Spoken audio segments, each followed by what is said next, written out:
Dialectical behavior therapy was created in the 1980s by Marsha Linehan in Seattle, Washington.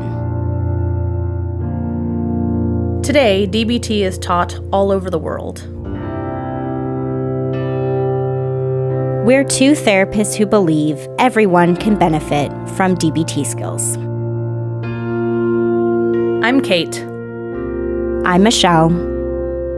And this is DBT and Me. Hello, everyone. Hello, everybody. And welcome to what I believe is Q&A 72. Woohoo! I'm going to be a little bit hinky about them from now on because of the mega Q&As and be like, are we sure? I think so. am sure. I know you are. Double check. This is the correct That's fair. Q&A And when you double check, it matters. You're all in the right spot. Awesome. Fantastic. So welcome to Q&A 72. And I think, Michelle, you're launching us off with our first question. Mm-hmm. Yep. It says, hi, all. I'm looking for any resources on DBT and trauma. I'm currently doing a lot of IFS work and therapy, which stands for internal family systems. And since a lot of what I talk about is trauma related, big emotions come up. Sometimes they are so overwhelming they occupy my whole day. I'm hesitant to use skills I have read since it tends to feel like I'm suppressing my emotions. I struggle with invalidating myself. I've deliberately ignored my emotions in the past, so in a way, trying to distract myself feels like I'm ignoring my feelings. But I definitely am looking for tools to help self-regulate and get some relief. Has anyone experienced this? Or have any advice on self-regulating without suppressing or invalidating? Thank you. Yeah, great question, and absolutely one that makes a ton of sense, right? I just want this listener to know that lots of people struggle like they talk about struggling. Lots of people have a hard time with difficult emotions that come up as a part of trauma work. So very common struggle to run up against. Sorry, guys, still have a cough from like forever ago. So some different ways I would approach this. One, just unrelated to DBT, you might ask your therapist about some sort of container exercise or visualization. That can help you to essentially gently put away temporarily, different from suppressing, things that aren't safe or reasonable for you to deal with on your own or in any given moment, so that you have time to wait until your next therapy session or some other safe space where you can interact with it more openly. Which I guess would count as mindfulness. We can shoehorn anything to a DBT skill. Watch me do it. Mm-hmm. So a container exercise would be a mindfulness exercise, but a very specific one. Some other specific DBT skills that might work best. I thought opposite action. So I imagine for this listener, that might look like taking the time to validate their feelings first as fitting the facts, right? For instance, it makes sense to have strong feelings about traumatic things that happened to you in the past. That's hopefully a validating statement you might be able to make for yourself.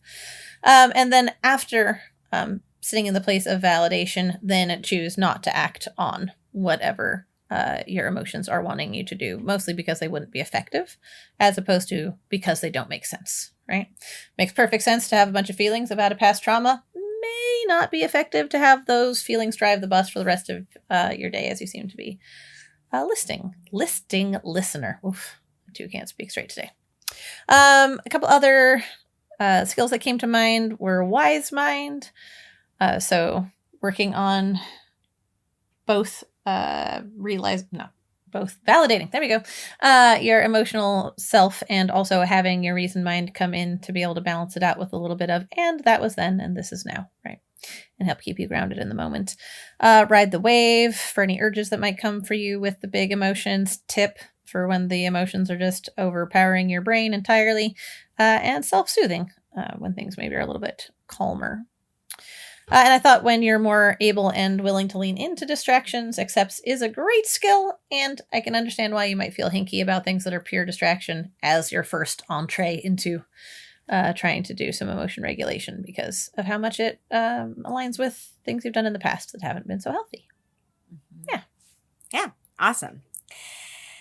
What I like about what this listener wrote is that they take so many really common things that people think about and experience as challenging when it comes to how DBT talks about emotion regulation, and they just put it all into like one thing. Yep. Where people are just like, if I use skills, it feels like I'm suppressing my emotions, right? Or, well, how do I know the difference between ignoring my emotions and distracting myself from my emotions? Like, it feels the same, sort of an idea. So yeah, I'm just really going to try my best in a nutshell to conceptualize what I believe DBT says about emotion regulation and what it is and what it isn't and why we do it and all of that stuff. So yeah, the goal is not to suppress emotions. But what we do need to learn is we do need to learn when and how to express our emotions in a way that I guess we could say is more or less safe. Because sometimes emotions can get expressed in a way that's not safe for us or people around us. So that is a thing that we do need to learn how to do. Because the reality is, and I say this to my clients sometimes, if we were just expressing every single emotion we ever felt all the time, no filters, no regulation, none of that, we would just be toddlers in adult bodies, right? I have 2 young children. There is no emotional suppression in my house, right? I tell my daughter, who's almost 2 in a few months, that, she can't have it's time to stop playing with the toy because we need to leave the house. And it is a total meltdown where she like hits her head on the floor because she's really upset. Imagine that with us as adults, kind of a thing. I've probably been there a time or two in my life. Let's be honest. I will just call myself out there. In my adult life, I have been that place. Yes, it happens. And I think that's the thing is that when people have that experience of like, whoa, the emotion, I've had these times where the emotion has been so overwhelming. Like there is no wise mind going on at all. It is just pure emotion mind. Then it can really freak people out sometimes. Yeah. And then I think that can lead to them swinging too far in this direction of just like, nope, no more emotional expression. And then they do wind up suppressing their emotions. But that isn't the goal of DBT, right? So what do you do? What is the goal? I think there's kind of 2 main goals, 2 main things to think about with this. The first thing to do is that you want to create opportunities where it's safe for you to express what you're feeling. Going to therapy is a safe place for you to express and talk about what you're feeling. You can do this through journaling. You can do this through art. You can talk to a friend. There are all kinds of ways to express and get out what you are feeling in a way that's not going to be harmful to you, others, or property, because those are the main things we want to avoid. So that's great. And we need this in our lives. I think a lot of times when people find themselves in that place where they would say, I'm just suppressing what I'm feeling. You're not intentionally creating enough opportunities to give yourself a chance to express it. You're just stuffing it in all day long, just going through the motions of your day. And if you're not intentionally working on creating a space to express your emotions, that is going to be problematic. And then it sets you up to be more prone to really big, potentially not great emotional expression if you haven't been expressing it in like healthy ways all along. So that's the first thing you want to do. You want to find opportunities to express what you're feeling.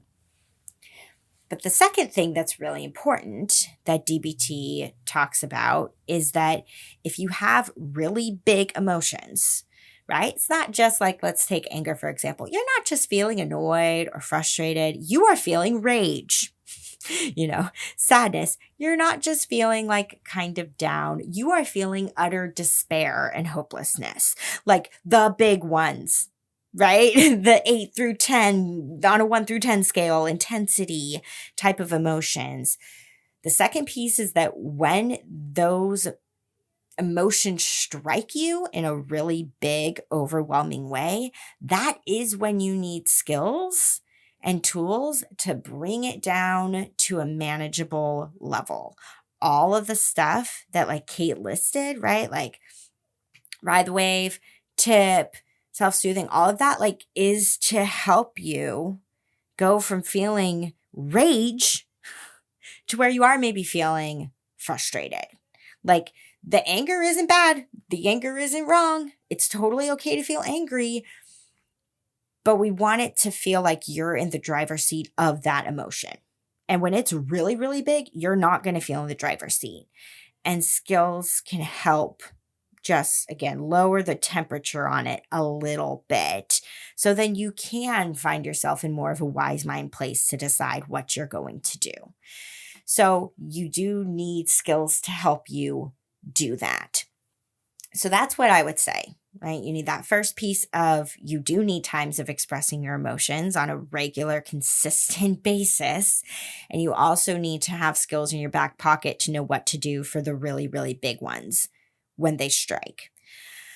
That is important. And I think what's happening for this listener who wrote in is that they're finding themselves with maybe some really big, overwhelming emotions as a result of the IFS work. But yeah, if that's the case, again, it's not about suppressing, but it's about like, I'm feeling this emotion at a 9 or a 10. I'd rather feel it at like 5 or a 6. Yep, let's bring it down to a 5 or a 6. That sounds like a good plan. Kate also addressed distraction a little bit in her response with talking about accept. I mean, that is the skill. Absolutely. I think when it comes to, well, how do I know when or what it looks like to distract myself from an emotion that I'm feeling? Yeah, there are times where we need distraction, right? Like when you're at work or that kind of a thing, there are times where it's like, look, I can't do thing number 1 right here. Like I was saying, I don't have an opportunity right now to express what I'm feeling necessarily. I don't have that. Okay. So then, yeah, you do maybe need to figure out what it looks like to distract yourself until you give yourself that opportunity. And you have to be intentional about giving yourself that opportunity. Don't get off your really hard shift at work and then go home and, I don't know, just zone out and watch TV and not express what you were feeling for 8 hours that day. Like, no, go home and do something to express what you were feeling and release it. So that's going to be important. But yeah, kind of being able to discern, like, is this a time right now where I do need to distract myself because I don't have an opportunity to express my emotion? Or do I have an opportunity to express my emotion if I want to? Like, 'cause I don't know, I'm just chilling at home for the next couple hours. But I'm choosing not to because it feels different or strange or uncomfortable. If that's the case, when you can express it, please do that rather than distract yourself from it or try to ignore it in a situation like that. I also kind of think something I didn't think about when I was talking with Chelsea, if you agree, is the difference between suppressing and difference between suppressing and distraction. Distracting oneself, maybe what would the natural longevity of the sort of emotional situation be? So, for instance, I don't know, I'll just pull out of my own moment of suffering in the world. My mom having dementia. This is a long-term thing, right? This is not a thing I can just like, this will be over in 30 minutes. And so I should just sit with this the whole time it exists because it's going to pass anyway, right? It's going to go on for months, if not years, right? So I need distraction. I deserve sometimes of not feeling that to its fullest extent, as opposed to distracting yourself from something that might naturally process itself in a reasonable amount of time. That to me feels more like suppression, right? Because you're sort of keeping it out of sight, out of mind until it's no longer there to be in sight or in mind, as opposed to something like, nah, this anxiety is going to be right where I left it after I take a 2-hour pause. It's not going anywhere. It's safe. I don't know. Does that feel right to you? Like another sort of differentiation is the thing something that would naturally resolve in a reasonable time versus something that's an ongoing stressor? Yeah. Yeah. I think there is a distinction there. And I think what could be really easy for people to fall into, I mean, I absolutely include myself in this, is that this too shall pass is an amazing phrase and concept and idea that I know brings comfort to many. And there is also a downside to that, which is if you're just constantly telling yourself, oh, this too shall pass, right? Like, oh, yep, I feel uncomfortable for 30 minutes, but then I won't feel it anymore. And if you just do that, like, wash, rinse, repeat on so many things in your life, sure. There's other reasons to do it, but just never process or express, like, that's gonna Oh, catch up with you eventually compared to like, what you're talking about where it is that chronic stuff. And like, you do need to kind of mindfully decide, when do I look at this and when do I not? Because I can't look at this. I can't feel my emotions about this 24/7. All the it time. will eat me up and make me completely non-functional in other areas of my life. But yeah, I'm with you. I think even if it is those shorter term things, I think there is a lot of benefit to being like, oh, sure. And still try to process that rather than just grit your teeth through it. Because I've done that. Absolutely. So I just, another use case, not an instead use case. Just another indicator, like if you're doing it for a long thing, I think you're less likely to be just suppressing them. Whereas if it's a shorter term thing, I think that bears slightly more scrutiny to whether or not you're suppressing them, if that makes sense. Just where to pay more attention. Yeah. All right. Sorry, I derailed us a bit. No, it's all good. It was a good thing to respond to. This one reads, any advice for work anxiety? I recently started a new job after being unemployed for half a year due to anxiety and other mental health issues. I had a traumatic experience involving getting sick at my last job, and I'm working through it in therapy, but I'm still not, quote unquote, over it. Even though I've made a lot of improvements, the second I get in the car to go to work, I start feeling dread and my stomach starts to hurt really bad. This usually lasts for the first few hours of my shift. It's a flexible job, so I can use my headphones and choose when to take breaks, but this doesn't seem to make much of a difference. Well, I was kind of thinking of, which I say a lot on the podcast, so I know I'm repeating myself here, but we live this every moment of every day. Something happens, we think something, we feel something, we do something. So what I imagine is happening for this listener is the something happens is that their stomach starts to hurt. Then they have a thought. Now, I don't know exactly what that thought could be, but it might be something along the lines of like, oh shit, here we go again. Am I going to throw up today at work? Like, is this going to be the day where this happens again? And I feel really embarrassed, just like I did at my last job, right? Like really anxious thinking. And then what's the emotion going to be? Like fear and anxiety. And then what's the thing that's then going to like happen next? Probably their stomach is going to feel hurt more, even worse, or, they're going to show up and maybe have a hard time at work or whatever it is. So if we think of it within that framework, if you can change the thought, right? Like the something happens is your stomach starts to hurt. What if you changed that thought to something very factual? Excuse me. Like I know when I was dancing and you get like that butterflies in your stomach feeling, or for me, I would always feel like I had to pee, even though I'd literally just peed 5 minutes before and hadn't drank any water. But this is what my body would physiologically do when I was anticipating going out to perform. And I heard other dancers talk about it this way of like, it's a good thing when you feel this way. Like it shows that your body is working how it's supposed to work to get you ready for this thing you're about to go do.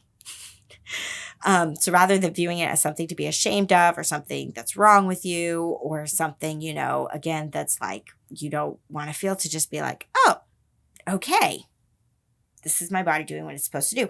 When we feel anxious about something, like our body is physiologically going to do things in response to that. It's just, it's going to.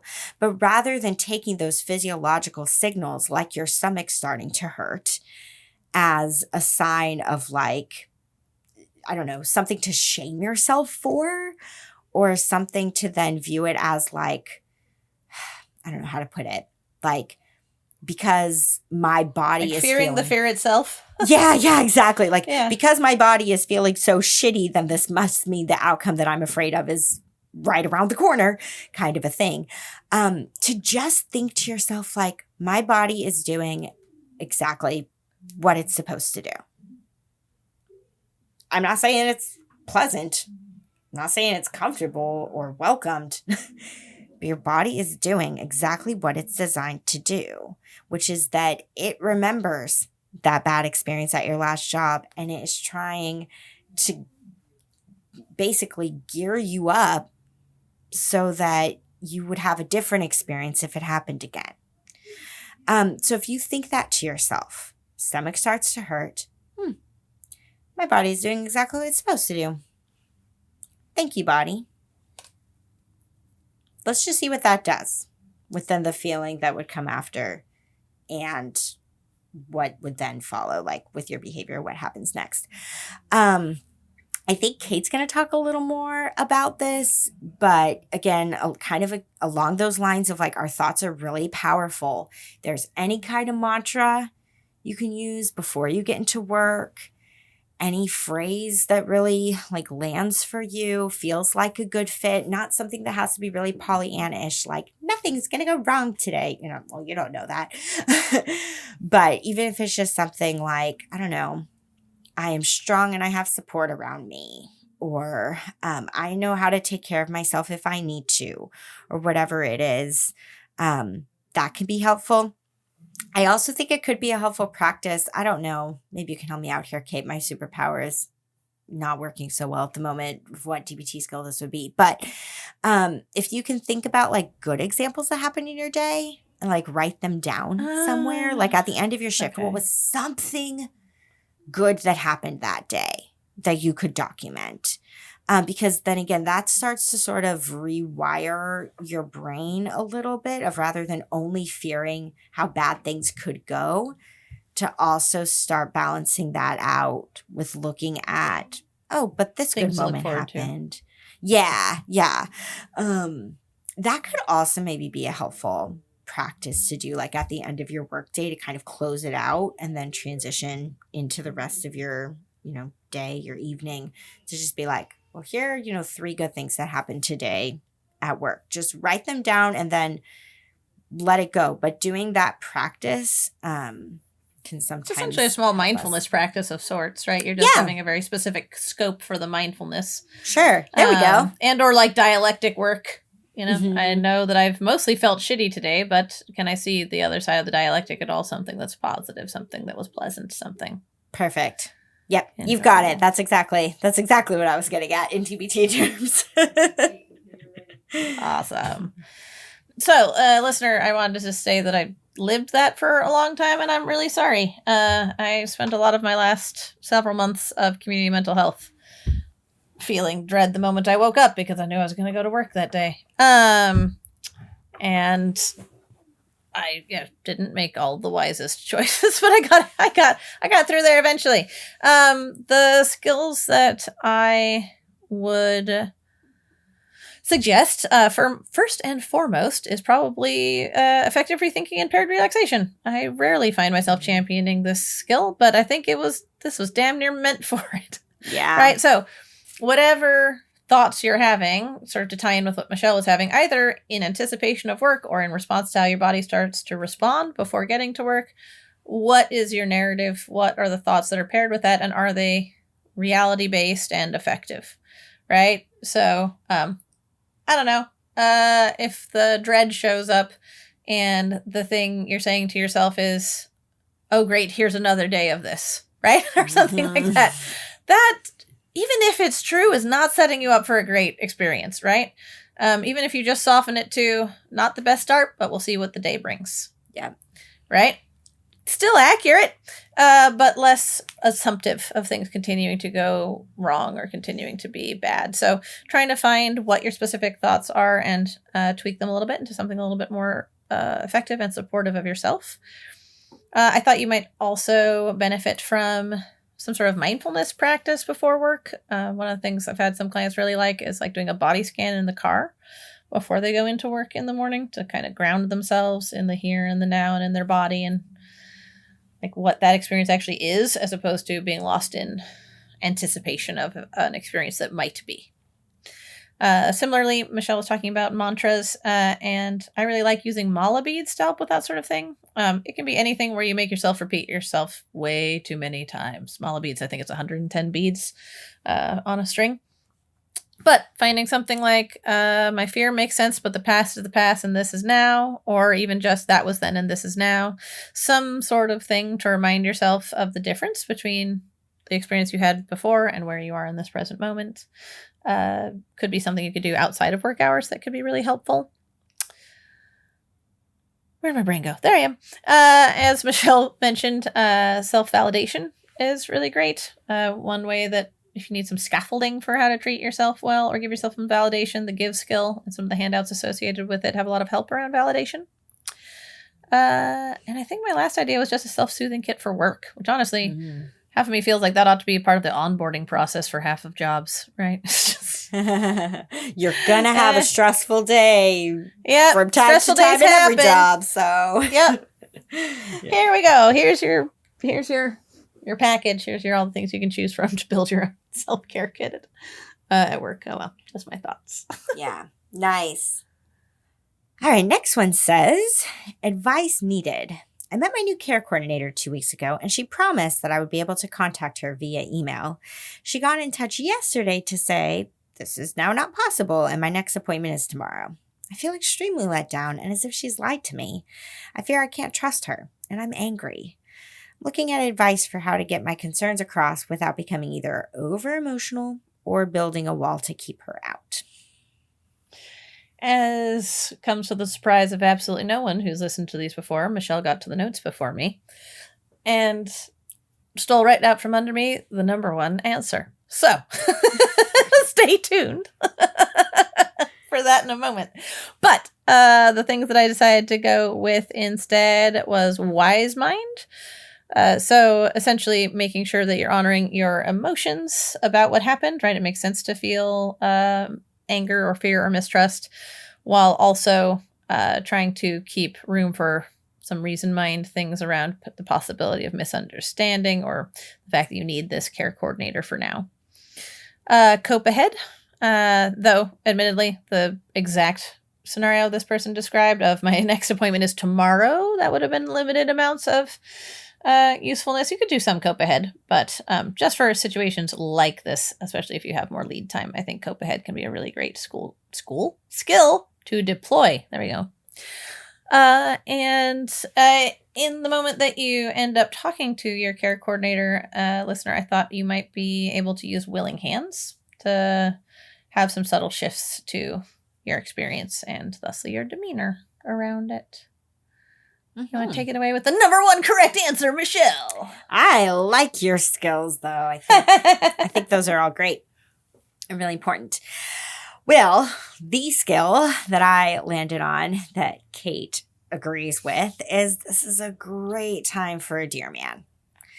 So I took it upon myself, listener, to write out a dear man script for you. Something like this. So you could say something to your care coordinator like, 2 weeks ago, you said I would be able to contact you via email, and you've now told me that I cannot do that. Right? That's the describe. When I heard this, I felt angry and let down, as if it may be hard to trust your word in the future since it changed this time. That's the express. I would like further clarification on what changed with the ability to email you. That's the assert. This will help me trust you in the future if another situation arises like this again, if we can have clear communication now about this. That's the reinforce. So yeah, I mean, ultimately that's how I would. I know. It's dear man. It's perfect. I think that's exactly what this is for. It's yeah. a dear man scenario. I just think it's really important, when we have moments like this, like to make this more broad, because I like to do this sometimes with Q&As of like, we get, people writing in with very specific situations about their lives, but then how can this apply to almost anybody listening to this, right? Yeah. Is that when you find yourself in situations like this listener did of like, hold on a second. I thought it was this way. Now I find out it's different. I'm confused. I'm upset with somebody.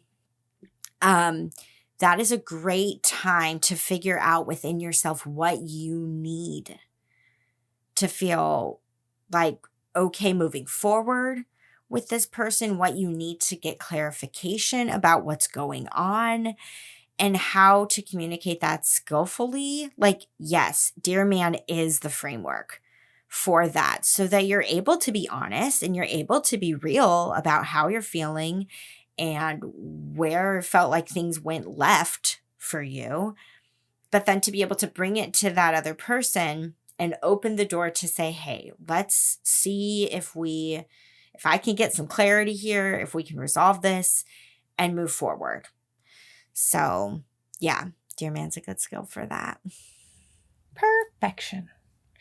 All right, I think this is the last one. It's a little bit of a longer one, but let's dive in. Yeah. All right, this one says, I suffered a neck/shoulder injury in March of 2022. Chronic pain has been affecting every part of my life since then, especially my mental health. The pain hinders my ability to use a lot of distress tolerance skills, since most days just being awake is painful, and unfortunately, that's not an exaggeration.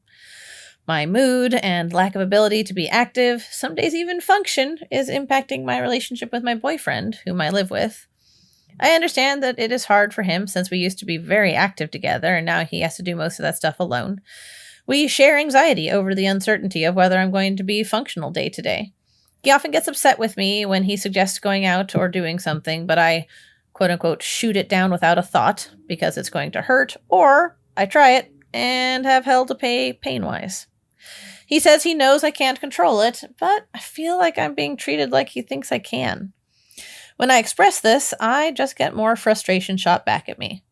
The pain is omnipresent, and all of the frustration, uncertainty, guilt, and anger I feel towards myself and the physical pain is causing me to often find myself feeling my life is not worth living anymore.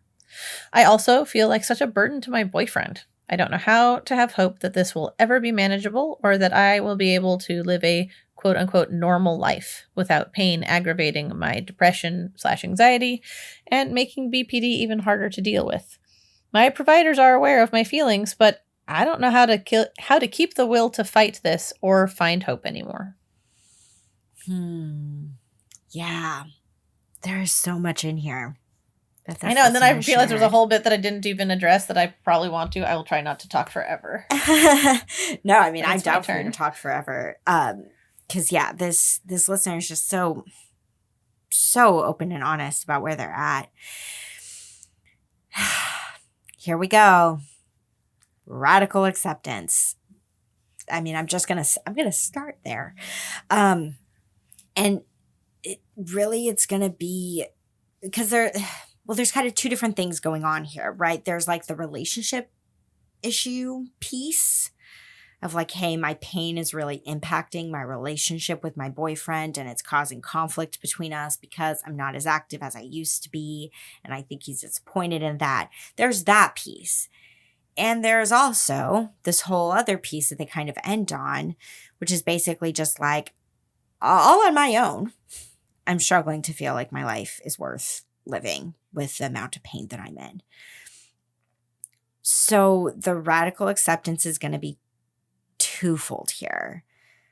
For you, listener, to radically accept that unfortunately, you may not be able to live, as they put it, right, a normal life without pain aggravating your mental health. Like that may be your reality for a very long time. So there's you radically accepting that. And then there's your boyfriend radically accepting that if he's going to be in a relationship with you for the long haul, rather than him sitting around wishing and hoping that like today's going to be the day where you feel better. Everything goes back to normal. Yep, where everything goes back to normal. And then when it doesn't, you both feel disappointed and it doesn't help anybody. Now, I don't know if he'll be able to get to that point of radical acceptance of where you're at with your pain and your mental health. I sincerely hope so. But who knows, right? We don't have a crystal ball to know that. But you can do your radical acceptance work around this. And that means, I think, being really honest with yourself and with him about what you're able to do day to day, right? I'm sure your pain fluctuates day to day. I'm sure there are some days that are worse and some days that are a little bit better.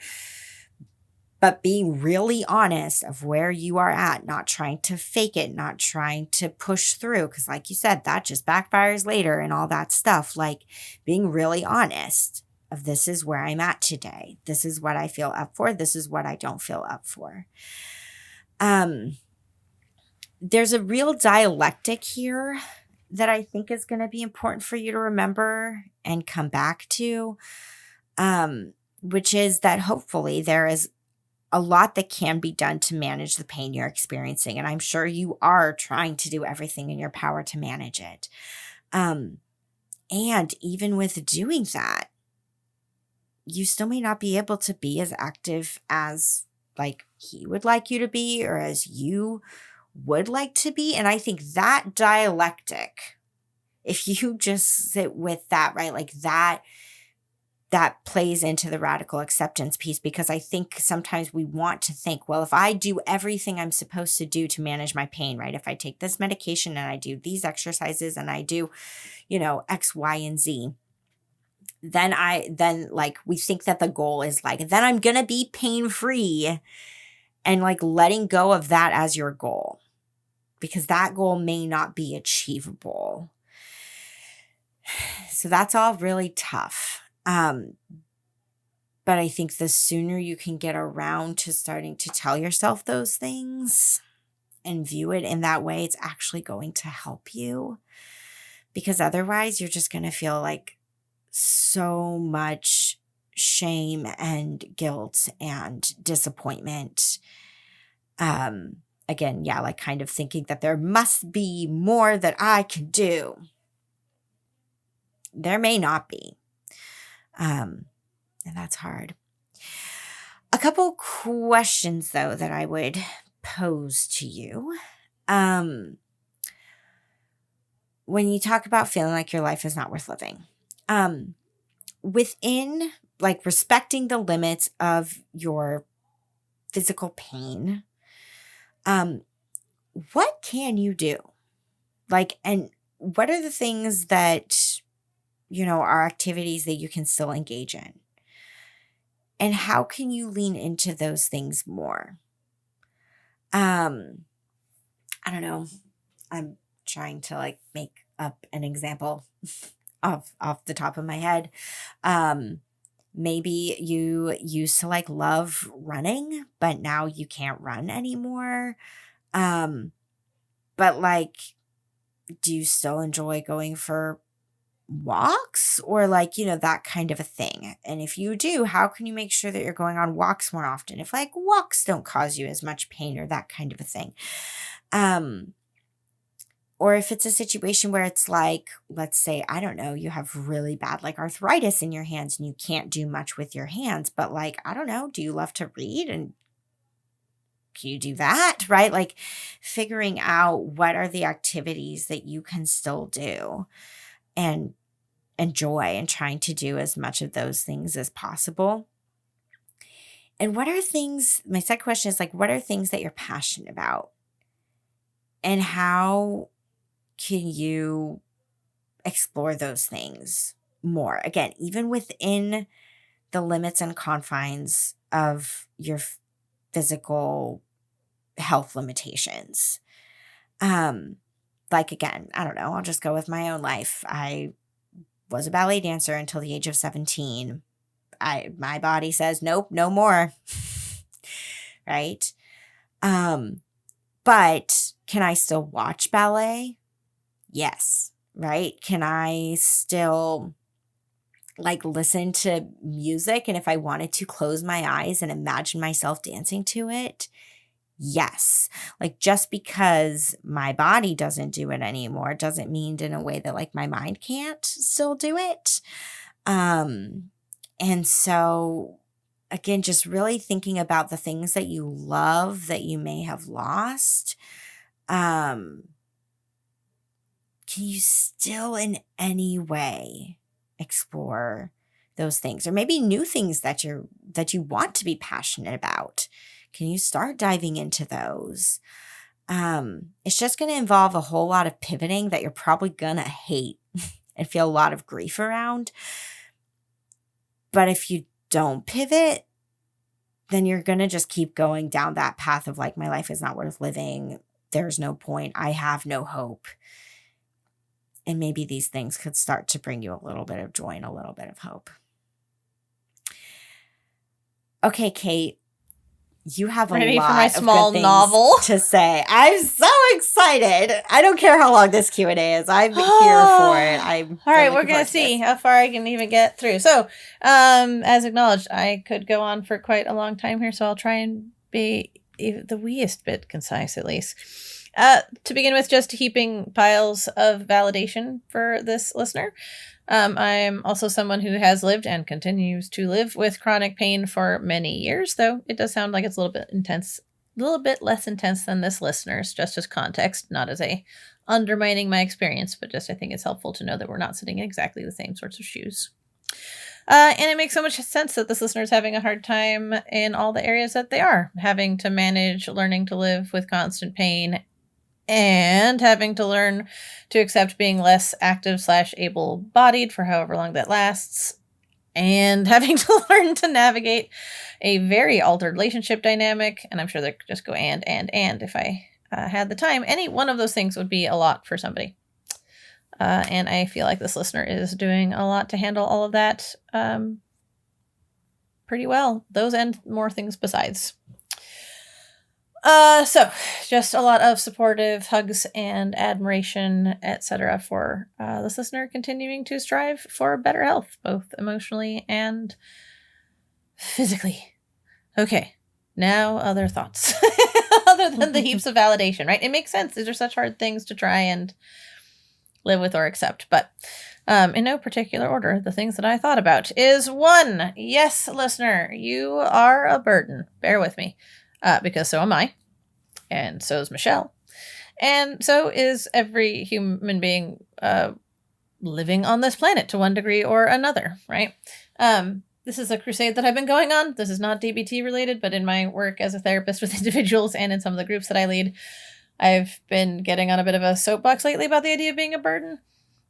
We seem to feel okay talking about our support networks or support structures or things like that in our life, while not recognizing the idea that a support network supports something, right? Holds it up, which is another way of saying bears a burden, right? Support structures are meant to bear us up when we are burdensome. That's the point. Humans are always burdens, and sometimes we're more and sometimes we're less than the people around us. And so we take turns in who's more or less caretaking, and or sometimes there's permanent shifts, right? That change how much of an average burden people are in any given situation. But there's no escaping the basic concept of being a burden, I believe. I don't think that you can be a living, breathing human and not be a burden. I don't think that that's an option. So I'm trying to really help people not so much run away from the idea, like soothe themselves by saying I'm not a burden, but instead I would really love to take away the sting of the concept of being a burden. That saying I'm a burden would be essentially the same thing as saying I'm a person. Because that's just a truth about people, so far as I have seen or navigating. I also was thinking about how did the listener phrase it? Something about not knowing how long it's going to last that they are in this state, and the partner and them having anxiety about how things are going to show up day to day. As someone who's had mental health issues literally since I started having coherent memories, and have had chronic pain issues since puberty, I have taken a very fucking long time. Wish I'd come to this conclusion much sooner. But to realize that there was very little that I could do that harmed myself as much as consistently setting the bars of my life to places I couldn't reach. It's lovely when I have days where the stars and planets align and the meds are right and the gods are good and I can do shit. It's great. I cleaned for 7 hours on Saturday. Amazing. Yeah, also have days where I pretty literally don't get off the couch and it's not really a choice, right? And if I meet every day with the expectation that it be the I can clean for 7 hour day, I'm just going to meet nothing but my own disappointment day after day after day in myself. And I gotta say, being disappointed in ourselves, not known for being great for depression, anxiety, or other mental health issues, right? And so as really uncomfortable a truth or a situation as it is to radically accept, that also is the main skill that I would recommend, just like Michelle did. We do, all of us to an extent, have to find radical acceptance around what our limitations are. Some people have more, some people have fewer, some people are radically different in what their limitations are in different arenas, right? But we all have them and they're always evolving and changing. I expect to be in chronic pain until the day I die, and I expect to be mentally ill until the day I die. Lovely if it turns out I'm wrong at some point, but if I believe that day will come when I'm out of pain and I'm no longer mentally ill, then every day between here and there, I feel like a disappointment to myself. And that's not a state that I think is healthy to live in. Not that you can't keep striving for as much health as you can grasp, right? Which is what I think of as therapy. This is why I've been in therapy for nearing 15 years, I think. And intend to be in that until I die or my therapist does. Also, right, is because I just need that maintenance. So yeah, I just leaning in a lot to what Michelle was saying and speaking to it just from a place of personal lived experience, that coming to grips with what is now and not having a rigid expectation of when or what or how that might change, I think can do a lot to, right? I would say, venture to say I know, can do a lot to shift your experience of the limitations that you're facing. Not that it makes them great, but it makes it easier. Excuse me. Let's see. What are some other thoughts? You know what, Michelle, the more I read this is almost exactly something you were saying. I didn't notice it when I was writing it, but I guess I'm doubling down a little bit. I think you said something very much like this, which is essentially inviting the listener to look for reasons that their new altered life is worth living, as opposed to staying focused on how much it differs from how it looked in the past. As an example, if someone were to get paralyzed, it would be much healthier for them to spend more of their focus on things that they can still do or new things that are open to them now, as opposed to keeping the focus on the things they can no longer do or no longer have access to.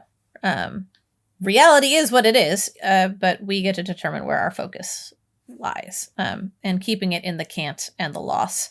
While those are important things to acknowledge, living there is not the goal, right? Nice place to visit, but you wouldn't want to live there. That sort of thing about those emotions. Yeah, there we go. That's essentially what was just coming out my mouth. Yeah, still making space to intentionally grieve the changes, but also understanding that lots of people have found lives worth living in the face of constant suffering. And I mean that throughout all of human history, right? Humans have been suffering forever, and we still managed to make it, right? I highly recommend a book, Man's Search for Meaning by Viktor Frankl. He was someone who survived the Holocaust. I believe he was in Auschwitz and or Dachau. Some of the worst conditions humans have ever known to put each other in. And he talks about how even in those conditions, humans still found purpose, found meaning, and found small joys, found reasons to stay alive. It's almost the human superpower, right? It's like, nah, I'm sticking with it. Right? Like, even if it's incredibly difficult. Not to in any way say, so, I don't know, get the fuck over it. I don't think I'll ever be over it. Every time I meet a new limitation, especially ones that seem permanent, I have grief. I have to work on radical acceptance again, right? This isn't a just, and poof, you accept it, and it's good. That is not going to happen. But not accepting it is so much worse.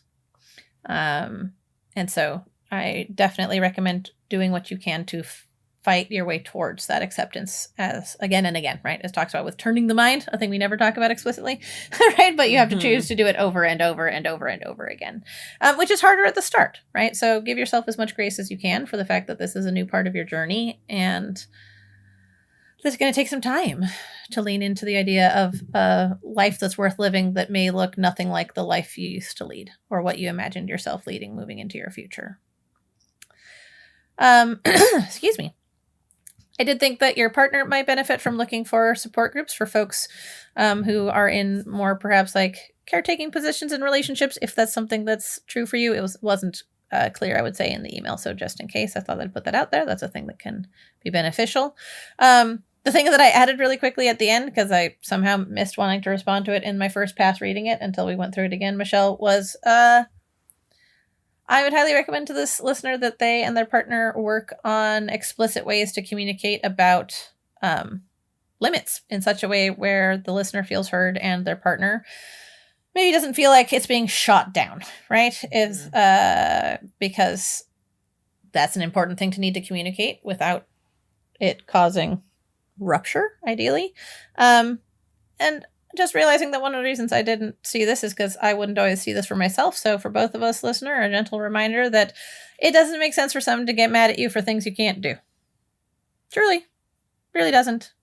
I don't know how you're communicating it, so I'm giving you the benefit of the doubt. You could be actually shooting it down and you'd be like, could you? No, motherfucker. I don't think you're doing that, though, right? I assume you're just saying no to the activity and your partner isn't working their way through that emotionally very well. So while it's great to communicate explicitly and find ways that both of you feel like you can talk about it, you're also not ultimately responsible for their emotional experience of your limitations, right? You have enough to handle on your plate with handling your own emotional repercussions for the changes in your world. So, all right, on I went. Oh, this is all great. Really, really valuable stuff to say. Thanks. That does bring us to the end of the Q&A, though. Just a long one. We were chatty, but I love it. So if you have questions, you can either, option number 1, email them to us at dbtmepodcast@gmail.com, or option number 2 is you can join our Facebook group if you haven't already, and you can post them there. So reach out to us if you want our take on anything, and we will see you guys again soon. See you soon, guys. Bye. To learn more about us and the DBT skills we're teaching each week, join our Facebook group. Simply log in to your Facebook profile and search for DBT and Me Podcast.